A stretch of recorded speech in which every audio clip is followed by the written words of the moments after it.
Hello students, आज हम लोग पढ़ेंगे जो हमारा टॉपिक चल रहा है मॉलिक्यूलर बेसिस ऑफ इनहेरिटेंस। तो उसी के अंदर हम लोग अगला टॉपिक्स आज स्टार्ट करेंगे जो कि हमारा पार्ट 10 है क्लास 12 के बायो के अंदर। तो आज हम लोगों को पढ़ना है ट्रांसफ़र आरएनए के बारे में। ट्रांसफ़र आरएनए जिसे हिंदी में कहते हैं स्थानांतरण आरएनए। एक दो बातें जानेंगे स्थानांतरण आरएनए के बारे में, फिर आगे बढ़ते हैं क्या होता है इसका काम ये देखेंगे। ट्रांसफ़र आरएनए या स्थानांतरण आरएनए ये होता क्या है, जो सेल के अंदर कुल आरएनए पाया जाता है। आरएनए था 80%, ये कुल आरएनए का 10 से 15% होता है। कितना होता है भैया? ये जो हमारे कुल आरएनए होता है सेल के अंदर, जितना भी 100% आरएनए पाया जाता है उस टोटल आरएनए का केवल 10 से 15% होता है, भाग होता है।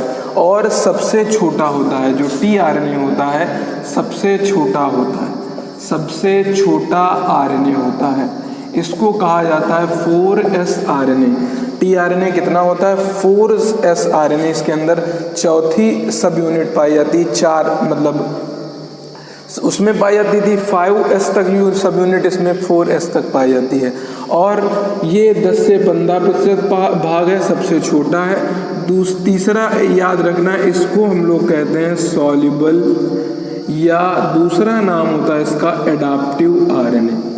क्या कहते हैं? सॉल्युबल या एडाप्टिव आरएनए। तो 3 बातें हम लोगों ने सीखी यहाँ पर ट्रांसफ़र आरएनए की, स्थानांतरण आरएनए की।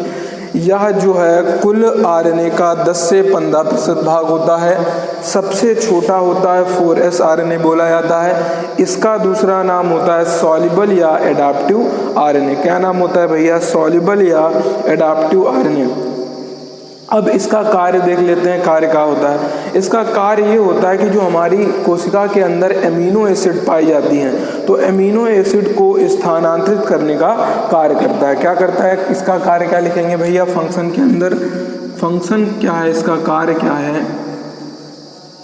कार्य में लिखेंगे जो एमिनो एसिड होते हैं, एमिनो एसिड को स्थानांतरित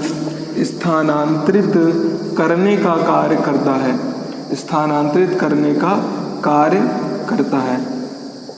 जो हमारा टीआरएनए है ये एमिनो एसिड को स्थानांतरित करने का कार्य करता है। अब जो है एक वैज्ञानिक थे रॉबर्ट हॉली, वैज्ञानिक थे जिनका नाम था रॉबर्ट हॉली। तो वैज्ञानिक रॉबर्ट हॉली ने क्या किया? वैज्ञानिक रॉबर्ट हॉली ने टीआरएनए की 2D संरचना, क्या है कि टीआरएनए की 2D संरचना दी, और 2D स्ट्रक्चर को कहा इन्होंने क्लोवर लीफ मॉडल। क्या कहा? Clover leaf model. 2D संरचना या क्लोवर लीफ मॉडल है किसका? टीआरएनए का। अब ये टीआरएनए किसके रूप में दिखाई पड़ता है, किस तरीके से इसका आकार होता है वो देखेंगे हम लोग कि टीआरएनए हमें किस रूप में दिखाई पड़ता है। तो सिंपली हम लोग बना लेंगे, ये बना लिया हम लोगों ने टीआरएनए।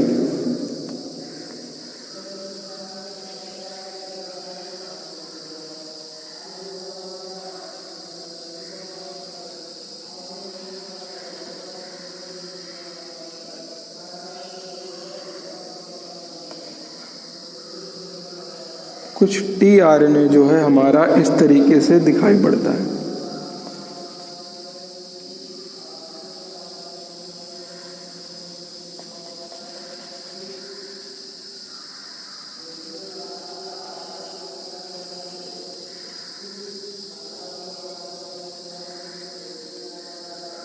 कुछ टीआरएनए हमारा इस तरीके से दिखाई पड़ता है। ये हो गया हमारा 3' एंड होता है, ये 5' एंड होता है। यहाँ पर पाए जाते हैं CCA। क्या पाया जाता है? CCA। 3' पर होता है CCA। ये अब हर एक चीज़ के, हर एक भुजा के हम लोग नाम जान लेंगे। इस वाले लूप को कहते हैं DHU लूप। क्या कहते हैं? DHU loop. आप अपने कॉपी में इसका स्ट्रक्चर भी बना लेंगे। इसको क्या कहते हैं? DHU loop. और उधर वाले को बोलते हैं TSIC लूप। T ये त्रिशूल की तरह बनता है, टी साई सी लूप, इसे कहते हैं टी साई सी लूप। ये हमारी, इसका नाम होता है वेरिएबल आर्म। क्या नाम होता है इसका? Variable arm. इसे कहते हैं हम लोग वेरिएबल आर्म। और जो सबसे लास्ट वाली होती है इसे कहते हैं एंटीकोडान लूप। इसे कहते हैं हम लोग एंटीकोडान लूप, या इसे बोलते हैं हम लोग mRNA रिकॉग्निशन साइट। इसे क्या बोलते हैं? या बोलते हैं इसको mRNA रिकॉग्निशन साइट, पहचानने की साइट है, रिकॉग्निशन साइट। mRNA को रिकॉग्नाइज करने की साइट होती है, mRNA रिकॉग्निशन साइट बोलते हैं। तो ये सिंगल एक स्ट्रैंड आरएनए हमेशा एक पॉलीन्यूक्लियोटाइड का होता है। तो बहुत से लोगों के दिमाग में आ रहा है तो सर जी 2 स्ट्रैंड दिख रहे हैं, तो 3' एंड को आप एक यहाँ पर पकड़िए 5 को, जब इसको खींचेंगे तो एक तार की तरह बन जाएगी संरचना। तो इसका मतलब आरएनए हमेशा ही क्या होता है, पॉलीन्यूक्लियोटाइड की केवल एक ही चेन पाई जाती है। तो ये सारे लूप के नाम हो गए, DHU लूप, टी साई सी लूप, और ये वेरिएबल आर्म, ये एंटीकोडान लूप और mRNA रिकॉग्निशन साइट। और यहाँ पर ही होते हैं हमारे एंटीकोडान छपे होते हैं। यहाँ पर क्या छपे होंगे? एंटीकोडान। तो मान लीजिए ये कोडान छपा है CGA नाम का, और यहाँ पर एमिनो एसिड आ करके जुड़ते हैं 3' एंड पर। तो ये हो गया पूरा हमारा clover leaf model. Clover leaf model या कह सकते हैं 2D संरचना। तो इसको देख लीजिए आप। अब इसको देखने के बाद 1-2 चीज़ें इसके अंदर लिखकर हम लोग सीख लेते हैं। ये 2D स्ट्रक्चर हो गया हमारा, जैसे लिखने को बताया जा रहा है वैसे लिख लीजिए। जैसे ये बताया गया वो लिख लिया, फिगर बना लिया होगा। फिगर बनाने के बाद अब जो आपको लिखना है वो लिखेंगे। क्या लिखेंगे? जो tRNA है, tRNA के 3' सिरे पर, tRNA, ये tRNA है तो tRNA के 3' सिरे पर CCA क्षार का क्रम उपस्थित होता है।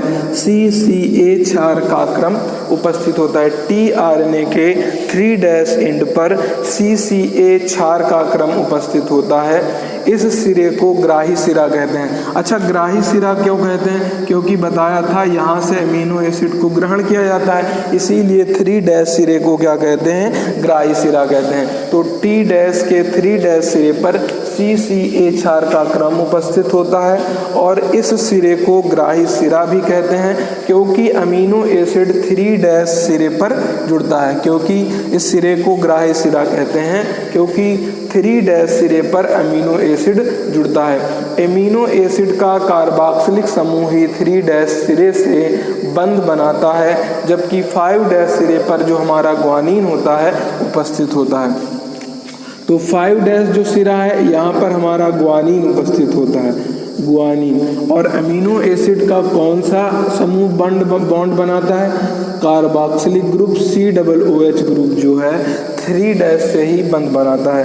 ग्राही सिरा इसलिए बोलते हैं क्योंकि अमीनो एसिड यहाँ 3' पर जुड़ता है, और अमीनो एसिड का कार्बोक्सिलिक समूह ही जो है 3' सिरे पर बंध बनाता है, जबकि 5' सिरे पर क्या उपस्थित होता है?